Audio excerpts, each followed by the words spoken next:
우리는 지금 한참 행복한 사람들의 축제를 준비하며 또 진행하는 가운데에 있습니다. 그리고 행복한 사람들의 축제가 이제 얼마 남지 않았습니다. 모두들 잘 준비하고 계시죠? 대답이 조금 적은 것 같은데요. 잘 준비하고 계시죠? 네, 그럴 줄 믿습니다. 얼마 남지 않은 며칠 가운데 우리가 더욱더 힘을 다해서 우리 작정하신 태신자들이 주님께로 나올 수 있도록 더욱더 힘을 내시길 바랍니다. 할 수 있습니다. 네. 구호를 외칠까요? 할 수 있다. 네. 오늘 우리가 함께 읽은 이 사도행전 13장은 이 유대인들을 향한 선교에서 이방인을 향한 선교로의 그런 전환점을 보여주고 있습니다. 그것은 이미 사도행전 1장 8절의 말씀, 오직 성령이 너희에게 임하시면 너희가 권능을 받고 예루살렘과 온 유대와 사마리아와 땅끝까지 이르러 내 증인이 되리라 하신 이 말씀에서 복음이 예루살렘에서 유다, 유다에서 사마리아, 그리고 땅끝의 순서로 복음이 전파될 것을 말씀하셨습니다. 그리고 앞선 이 사도행전 2장부터 9장까지의 내용을 쭉 읽어보면 예수의 복음이 그렇게 예루살렘과 유다와 그리고 사마리아까지 증거된 것을 우리는 볼 수 있습니다. 그리고 오늘 우리가 함께 살펴보지는 않았지만 사도행전 10장에서는 이방인이었던 백부장 고넬료의 이야기가 나옵니다. 그 이야기를 통해서 복음이 어떻게 이방인들을 향하여 나아가게 되었는지를 또한 자세하게 보여주고 있습니다. 이제 복음의 불길은 유대인뿐만 아니라 이방인들에게도 번지게 되죠. 이 불길은 서서히 번지는 것이 아니라 아주 맹렬한 속도로 이방 세계로 번져 나가기 시작합니다. 그 불길은 분명 인간의 힘에 의해서 진행되는 것이 아니라 강력한 성령의 불길이었습니다. 그리고 주님의 손은 이 놀라운 사역을 위해 두 사람을 세우시죠. 그 두 사람이 누굽니까? 오늘 함께 읽은 본문 말씀에 나오는 바나바와 사울입니다. 사도행전 13장은 성령님에 의해서 이방인을 위한 복음의 전파자, 즉 선교사로 세움을 입고 금식과 기도로 또 안수를 통하여 교회에 의해서 확증을 받고 또 이제 이방인을 향한 선교 사역을 시작하는 이 바나바와 사울의 모습을 아주 잘 보여주고 있습니다.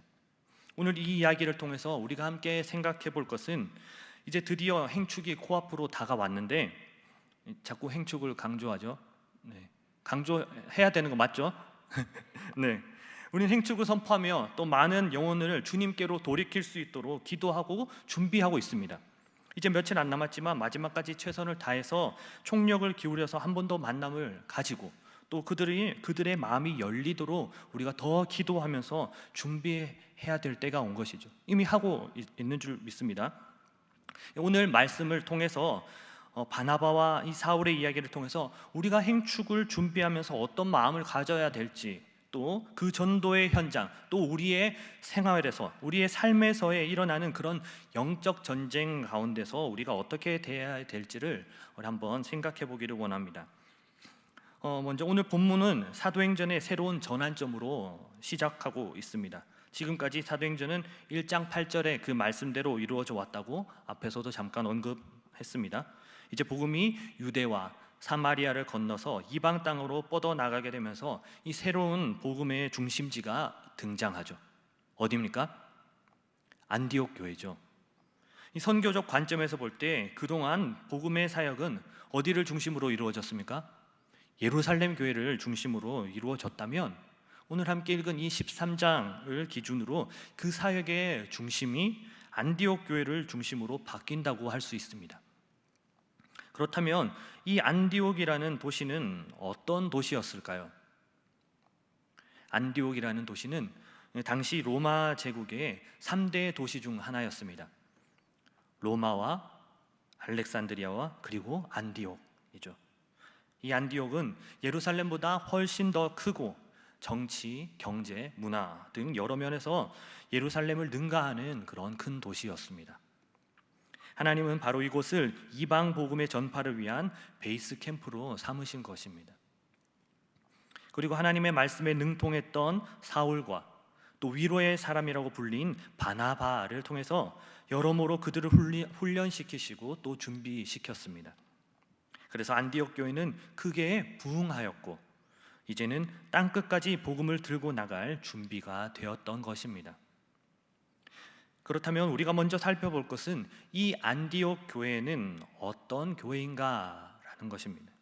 1절 말씀을 보면 안디옥 교회는 첫째 어떤 교회였을까요? 선지자와 교사들이 있는 교회였습니다. 선지자와 교사들이 있는 교회. 그들의 이름이 나열되어 있죠. 곧 바나바와 시몬과 루기와 마나인과 사울이었습니다. 그리고 잘 살펴보면 특이한 점을 하나 발견하게 됩니다. 이들의 출신과 인종, 이런 배경들이 전부 다 달랐다라는 것입니다. 안디옥 교회의 지도자들의 이런 점만 보더라도 어떤 걸 느낄 수 있을까요? 안디옥 교회가 이미 이방 선교를 위해서 충분히 준비가 잘 되었구나라는 것을 느낄 수 있을 것입니다. 어떤 면에서요? 성경에는 나와 있지 않지만 아마 그들에게는 편견이 없었을 것입니다. 우리의 모습을 한번 생각해 볼까요? 우리가 어떤 민족입니까? 배달의 민족 하면 안 되죠. 네. 우리는 유대인과 비슷한 면이 있습니다. 다른 나라 인종과 섞이지 않고 오랜 세월 단일 민족으로 나라를 지켜왔죠. 그래서 특별히 이 우리라는 문화가 아주 깊이 뿌리 박혀 있습니다. 이 우리라는 문화가 어떻게 나타나나요? 혈연, 학연, 지연 뭐 이런 여러 가지 것들로 나타나죠. 그래서 어떤 공동체에 처음 새로운 사람이 그 우리라는 바운더리를 뚫고 들어가는 게 참 쉽지가 않습니다. 이미 우리라는 그 어떤 그 끈끈한 이 뭐라 그러죠? 그걸로 뭉쳐 있어서 그걸 뚫고 들어가기가 참 힘들다는 거죠. 그렇다면 성도된 우리는 어떻게 해야 될까요? 바로 이 우리라는 문화를 깨트릴 필요가 있습니다. 우리 수원동부교회는 어떨까요? 제가 처음 우리 교회로 부임했을 때 제 평생 지켜온 친척 본토 아비의 집인 대구를 떠났습니다. 대구를 떠난 처음 발걸음이에요. 학교를 다니고 뭐 이런 거는 그냥 기숙사에서 살았지만 이 집을 이사해서 떠난 거는 대구를 처음 떠났어요. 아랫지방에 살다 보니까 위쪽은 다 서울인 줄 알았는데 여기서 서울인 줄 알았는데 아니더라고요. 그래서 사투리를 쓰면 놀리면 어쩌지? 라고 걱정을 많이 했습니다. 그런데 참 다행이죠. 우리 담임 목사님 계셔서 마음이 참 놓입니다.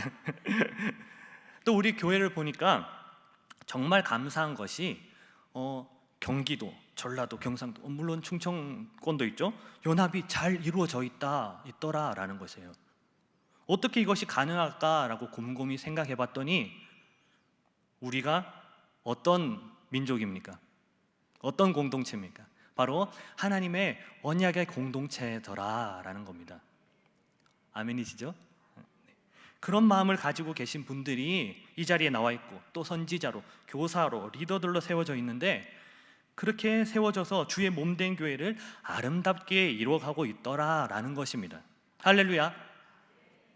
그렇게 주님 안에서 한 몸을 이룬 지체들이 모두가 한 마음으로 세워져 있으니 그 어떤 사람들이 와도 우리 교회에 적응을 잘하고 편안하게 생각하는 것입니다. 지금도 이미 이 자리에 새로 오신 분들이 많이 계셔서 너무나 감사한데요. 안디옥 교회 마찬가지로 이미 전도와 선교에 준비가 되어 있는 우리 교회라는 겁니다. 그렇게 보니까 우리 교회가 안디옥 교회랑 많이 닮았는 것 같죠? 아멘. 둘째로 안디옥 교회는 어떤 교회였습니까? 2절을 보면 안디옥 교회는 주를 섬기고 금식하는 교회였습니다. 2절 상반절 말씀이죠. 주를 섬겨 금식할 때, 여기서 주를 섬기다라고 할 때 이 섬겨라는 말이 예배를 드린다라는 말이에요.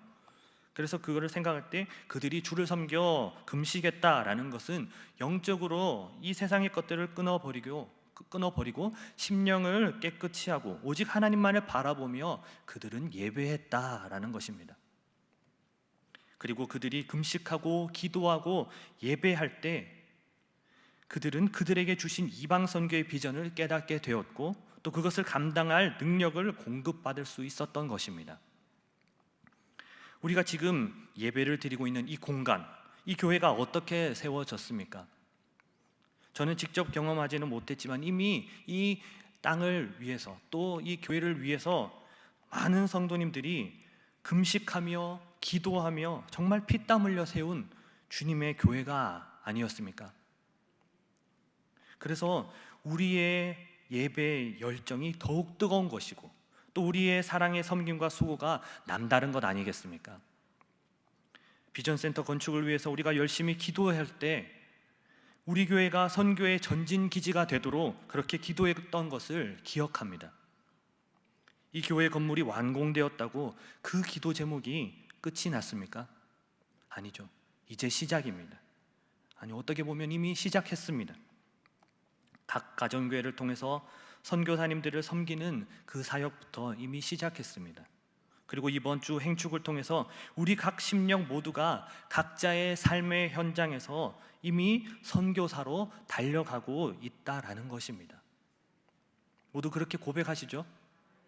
아멘. 그리고 셋째로 이 안디옥 교회는 성령의 음성에 순종하는 교회였습니다. 그들이 주를 섬기고 금식할 때 그리고 그것에서만 만족하며 그들이 멈추었습니까? 그들의 모습이 어떠했습니까? 그들은 성령께서 하신 말씀에 민감히 반응하며 나아갔습니다. 성령께서 안디옥 교회에게 뭐라고 말씀하셨나요? 바나바와 사울을 따로 세우라 라고 말씀하셨습니다. 그들은 그 말씀에 순종하여 바나바와 사울에게 안수하고 그들을 선교사로 따로 세우게 됩니다. 우리도 동일하죠. 선교의 전진 기지가 이미 세워졌으니 우리도 땅끝까지 가서 복음을 증거하라라는 성령님의 음성에 우리가 순종하며 우리 모두가 주님의 복음의 전달자로 또 전도자로 우리 앞에 당한 믿음의 경주를 달려가야 합니다. 정말 아멘이시죠? 그렇게 결단하시죠? 네, 며칠 안 남았습니다. 네, 남은 시간 우리에게 맡겨준 그 한 영혼 한 영혼에게 주의 복음을 또 주의 사랑을 전하시기를 간절히 소원합니다. 아멘. 그렇게 안디옥 교회에서 안수를 받고 선교사로 파송받은 바나바와 사울은 실루기아라는 항구 도시에서 배를 타고 구브로라는 섬으로 들어가게 됩니다. 그리고 그 섬의 수도였던 이 살라미라는 곳으로 들어가서 그들이 복음을 증거하죠. 그런데 그 섬에 로마 총독이었던 이 서기오 바울이 이 선교의 소식을 듣게 되고 바나바와 사울을 불러서 복음을 듣기 원했습니다. 그러나 이렇게 복음을 듣고자 할 때 바나바와 사울 앞에 커다란 어둠의 그림자가 다가왔습니다. 우리는 그것을 다른 말로 표현합니다. 선교지로 떠난 바나바와 사울은 그곳에서 영적 전쟁과 맞닥뜨리게 되었다라는 것입니다. 그들의 선교 사역 앞에 그들을 막아선 방해자가 나타났습니다.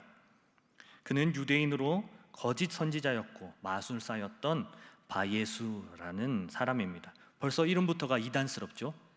바예수, 구원자의 아들이라는 겁니다. 7절 말씀에 의하면 그는 로마 총독과 함께 있었습니다. 그것을 볼 때 그는 아마 일종의 왕실에서 함께 있으면서 점을 치던 마술사였던 것 같습니다. 그러면서 총독 밑에 있으면서 거짓 예언을 하면서 아마 상당한 부와 또 권세를 누리고 있었을 것으로 예상됩니다. 그런 상황에서 바나바와 사울이 나타나서 하나님의 복음을 전하기 시작했죠. 이 바예수의 마음은 어떠했을까요? 아마도 자기 자신의 자리에 대한 권력과 신분에 대한 그런 위협을 느꼈을 것입니다. 그래서 그는 바나바와 사울을 향한 공격을 시작하게 됩니다. 그는 바나바와 사울을 대적하였으며 총독으로 하여금 하나님의 복음을 믿지 못하게 힘을 썼습니다. 이 바나바와 사울의 선교 사역을 방해했던 이름부터가 이단스러운 이 바예수, 이 사람은 어떤 사람이었나? 이 사람의 배후에는 누가 있었는가? 그리고 그는 어떤 일을 하였는가를 우리가 살펴볼 필요가 있습니다. 10절 상반절 말씀에 나타나 있는데요, 그는 모든 거짓과 악행이 가득한 자요 마귀의 자식이요 모든 의의 원수였습니다. 그리고 그가 하는 일은 8절 하반절에 나타난 것처럼 사람들로 하여금 복음을 믿지 못하게 힘쓰는 일이었고, 또 10절 하반절에 나타난 것처럼 주의 바른 길을 굽게 하는 자였습니다. 성령에 충만한 바울이라는 사울이죠. 오늘 본문에서 이제 이 사울이 드디어 바울로 불리게 됩니다. 아무튼 이 바울이 성령에 충만하여 그 바예수를 향해서 하나님의 능력을 나타내게 되죠. 11절에 보면 보라 이제 주의 손이 내 위에 있으니 내가 맹인이 되어 얼마 동안 해를 보지 못하리라. 그랬더니 어떻게 됐나요? 즉시 안개와 어둠이 그를 덮어서 자기를 인도할 사람을 찾았다라고 내용이 나옵니다. 그리고 그 모습을 본 총독이 놀랍게 여기고 마음속에 깊은 감명을 받고 마침내 하나님을 믿게 되는 것으로 오늘 이야기가 마무리됩니다. 그렇다면 우리가 이제 행축을 통해서 태신자들을 주의 품으로 인도하고 또 선교를 준비하고 앞으로 선교를 떠나게 될 교회로, 선교를 떠나게 될 자로서 어떻게 준비되어야 하는지 오늘 말씀을 생각해 보면서 함께 적용해 보겠습니다. 첫 번째 적용, 안디옥 교회를 통해서 우리가 가져야 할 선교적 마인드는 무엇인가? 빠밤. 그렇죠? 첫째 보면 우리는 동일한 비전을 품어야 됩니다.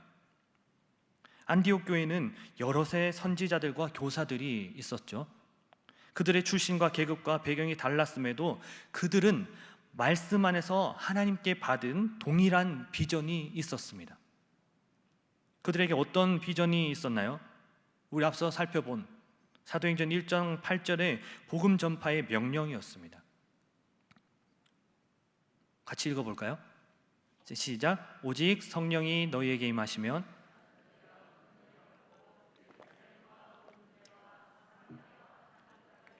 내 증인이 되리라 하시니라. 아멘. 그들이 바로 이 비전을 품고 함께 공동의 사역을 해갈 수 있었습니다. 이 지상 명령의 말씀이 그들에게만 국한되어 있나요? 아닙니다. 우리가 누굽니까? 우리도 동일하게 주님의 일꾼으로, 주님의 제자로 부르심을 받았습니다. 그렇게 고백하시죠? 이미 우리는 동일한 비전을 품었습니다. 그럼 둘째로 우리에게는 기도만이 답입니다. 우리는 기도 가운데 하나님의 음성을 들을 수 있습니다. 기도하는 가운데 성령 하나님은 역사하십니다. 기도하는 것이 상당히 중요한 것이죠. 하지만 오늘날 많은 기독교인들을 기도를 그렇게 중요시하게 여기지 않습니다. 기도한다고 되겠나? 그래, 나는 기도나 할게. 이건 기도를 통한 하나님의 섭리와 그의 역사하심을 인정하지 않고, 아니 쉽게 말해서 하나님을 믿지 못하는 불신의 마음에서 나오는 것이죠. 기도는 정말 중요합니다. 그래서 성도된 우리들은 모이면 기도하고 흩어지기 전에 또 기도하는 것입니다. 기도로 시작하여 기도로 끝난다는 것이죠. 때로는 기도의 응답이 늦을 수도 있습니다. 그렇게 될 때 우리는 어떻게 반응합니까? 하나님의 계획하심을 우리는 모르기에 하나님이 내 기도는 들어주시지 않는다라는 그런 결론을 쉽게 내리곤 합니다.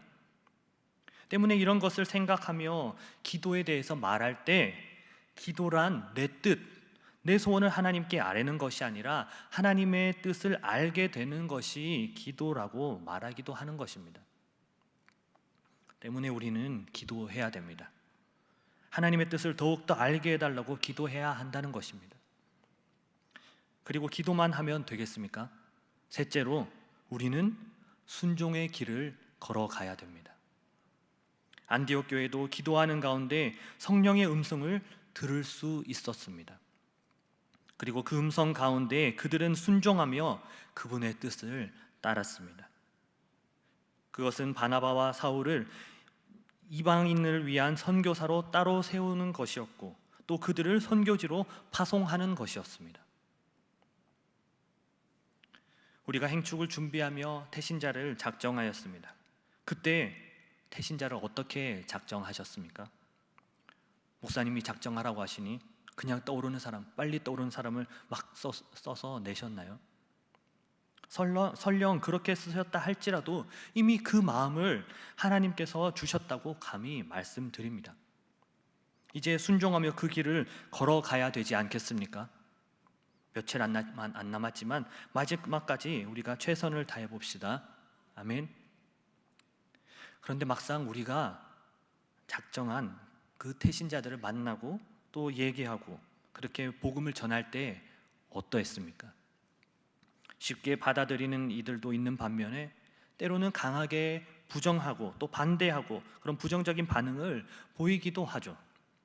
때로는 만나려고 약속을 잡고 또 만나려는 이렇게 하면 또 이상하게 그 약속이 틀어지기도 하고 또 여러 돌발적인 상황이 나타나서 방해하는 것들을 경험하기도 하셨을 겁니다. 일종의 영적 전쟁인 것이죠. 그럼 두 번째 적용점입니다. 바나바와 사울의 모습을 통해서 본 이 영적 전쟁에 임하는 우리의 자세는 어떠해야 될 것인가? 어떠해야 될까요?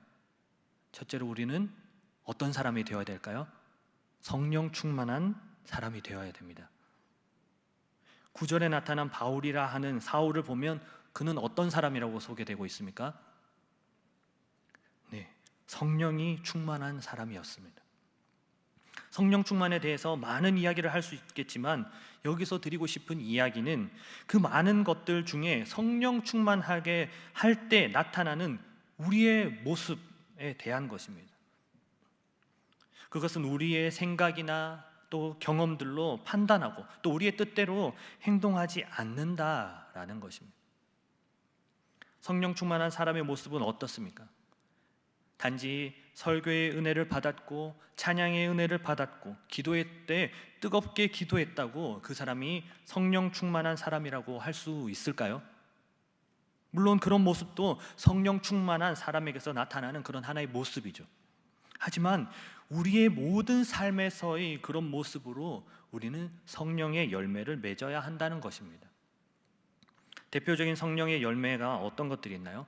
우리 잘 아는 갈라디아서 말씀에 보면 오직 성령의 열매는 사랑과 희락과 화평과 오래 참음과 자비와 양선과 충성과 온유와 절제라고 나옵니다. 이러한 열매들을 우리의 삶에서 나타내되 나의 아집, 나의 고집, 편견 등에 얽매이지 않고 하나님의 뜻대로 살아가는 사람이 바로 성령 충만한 사람이라고 할 수 있습니다. 사실 이 뒤로 나올 둘째와 셋째가 다 이어지는 같은 이야기이기도 합니다. 그렇다면 바로 이어서 둘째로 우리는 영적인 통찰력을 가져야 됩니다. 성령 충만한 바울은 겉으로 드러나는 상황만이 아니라 본질을 꿰뚫는 영적인 통찰력을 가질 수 있었습니다. 이런 영적인 통찰력이 하루아침에 우리에게 주어지지는 않습니다. 우리는 끊임없는 기도와 또 하나님과의 교제를 통해서 성령님의 내주 역사하심 가운데 우리의 삶을 맡겨드릴 때 비로소 우리는 영적인 통찰력을 가질 수 있는 것입니다. 사도 바울도 그랬습니다. 때문에 바예수의 그런 배후에서 역사하는 사단의 권모술수를 꿰뚫어 볼 수 있었던 것입니다. 셋째로 우리의 능력이 아닌 하나님의 능력만이 드러날 수 있도록 해야 됩니다. 사도 바울은 성령의 능력으로 말미암아 바예수의 눈을 어둡게 하고 또 사도 바울의 사역이 더 이상 회방을 놓지 못하게 했죠. 그렇게 됐을 때 어떤 일이 일어났나요? 그것을 본 총독이 놀라게 되며 그 놀라운 일을 통해서 그가 하나님을 믿게 되었습니다.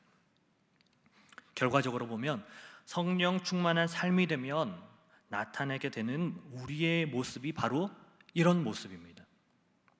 성령 충만한 삶이 되면 어떤 상황 가운데서도 어떤 상황 속에서도 우리의 생각이나 선입견, 경험 등 그런 것들로 미리 판단하고 행동하지 않게 되는 것입니다. 그리고 그 모든 상황 속에서 하나님의 생각 또 하나님의 뜻이 무엇인지를 발견하게 되는 영적인 통찰력을 갖게 된다라는 것입니다. 그래서 그러한 우리의 모습으로 인해서 우리의 이름과 우리의 능력이 드러나고 우리가 높임을 받는 것이 아니라 그렇게 인도하신 하나님, 우리 안에서 역사하시는, 우리 안에서 살아 역사하시는 하나님의 능력과 이름만이 높임을 받게 된다라는 것입니다. 바로 성령 충만한 우리의 모습을 통해서요. 우리는 오늘 본문에서 성령님이 악한 자, 마귀를 물리치시고 바울이 마술사를 제압하며 또 복음이 마술을 누르고 승리했던 그 극적인 능력의 대결을 봅니다. 그것이 바로 전도와 선교의 현장에서 일어나는 영적 전쟁의 모습입니다. 이제 복음이 땅끝까지 전파되려고 시작하는 순간부터 사단 마귀와 마귀의 권세가 그 앞을 가로막고 방해했던 것입니다. 그런 모습은 오늘날 우리의 삶 속에도 계속해서 이어지고 있습니다. 계속해서 나타나고 있습니다. 오늘 본문의 말씀처럼 선교의 현장에서도 그런 영적 전쟁의 모습을 쉽게 볼 수 있습니다. 얼마 전 설교 때도 제가 잠시 언급했었는데요. 제가 예전에 캄보디아로 단기 선교를 떠났을 때 그곳에 계시던 선교사님의 이야기를 나눈 적이 있죠. 기억나시나요? 기억 안 나실 것 같아서 한 번 더 준비했습니다. 네. 어느 날 선교지에 복음이 전파되고 많은 사람들이 모여서 함께 예배를 드리고 있을 때였습니다. 그런데 그 가운데 이상한 소리가 들려서 그 소리에 집중해 보니 캄보디아예요. 캄보디아인데 네가 왜 여기에 왔어? 왜 예수의 이름을 말해? 그만해. 듣기 싫어. 이 땅에서 빨리 나가! 라고 했던 겁니다. 캄보디아에서. 그런데 그래서 그 예배를 잠시 멈추고 함께한 여러 선교사님들과 함께 그 귀신 들린 자에게 축사하며 또 귀신을 쫓아냈습니다. 그리고 그 후에 그 귀신 들렸던 자에게 물어봤는데 그는 한국에 대해서도 전혀 본 적도 없고 한국이라는 나라도 모르고 한국말도 당연히 몰랐던 사람이에요. 근데 그런 사람이 한국말로 그렇게 얘기를 했다라는 것이죠. 이게 바로 선교지에서 일어나는 영적 전쟁입니다. 꼭 이런 무섭게 들리는 이야기만 있는 것은 아닙니다. 하지만 지금도 그런 선교 현장에서는 복음 전파를 방해하려는 영적 전쟁이 계속해서 일어나고 있다라는 것입니다. 비단 영적 전쟁은 이런 선교 현장에서만 일어나게 되는 것은 아닙니다. 일상적인 우리의 삶 속에서도 우리가 하나님을 느끼고자 할 때, 또 하나님의 인도하심 가운데 순종하려고 할 때 충분히 그리고 이미 일어나고 있습니다. 그러나 문제는 많은 크리스천들이 이 영적 전쟁에 대해서 무지하고 이를 대수롭게 여긴다라는 것입니다. 그래서 우리가 이 영적 전쟁의 한복판에 있음을 알지 못하고 공격받고 있다는 것조차 의식하지 못한다라는 것입니다. 우리는 성령 충만하여 영적인 통찰력을 가질 필요가 있습니다. 또한 성령님께서 오늘날 우리에게 하시는 음성에 민감히 반응할 필요가 있습니다. 우리에게 말씀하시는 성령 하나님의 그 스피커 볼륨을 높여 보시길 바랍니다. 하나님은 오늘도 그런 영적 전쟁 가운데 있는 우리들에게 분명하게 말씀하십니다. 베드로전서 5장 8절에서 9절 말씀입니다. 근신하라 깨어라 너희 대적마귀가 우는 사자같이 두루 다니며 삼킬 자를 찾나니 너희는 믿음을 굳건하게 하여 그를 대적하라. 아멘. 우리 일상생활 가운데서 일어나는 영적 전쟁 가운데, 그리고 앞으로 우리가 복음 들고 직접 나아갈 그 큰 사역 가운데 하나인 선교를 준비하는 과정, 그리고 또 가깝게 우리가 지금 감당하고 있는 이 행축을 준비하며 진행하며 또 태신자를 맞이하는 이 시점에서 우리가 더욱더 깨어 근신하고 믿음을 굳게 하여서 어떤 사단의 공격에도 넘어지지 않고 그 악한 권세에 대적하여 승리하는 우리 사랑하는 수원동북의 모든 전도자, 선교사들로 세워지는 우리 한 사람 한 사람이 되시기를 간절히 소망합니다. 그리고 그 안에서 하나님의 능력만이 힘있게 드러나게 되는 하나님의 역사하심이 우리 사랑하는 수원동부교회의 모든 지체들의 삶 가운데서 매일매일 놀랍게 나타나기를 간절히 소원합니다.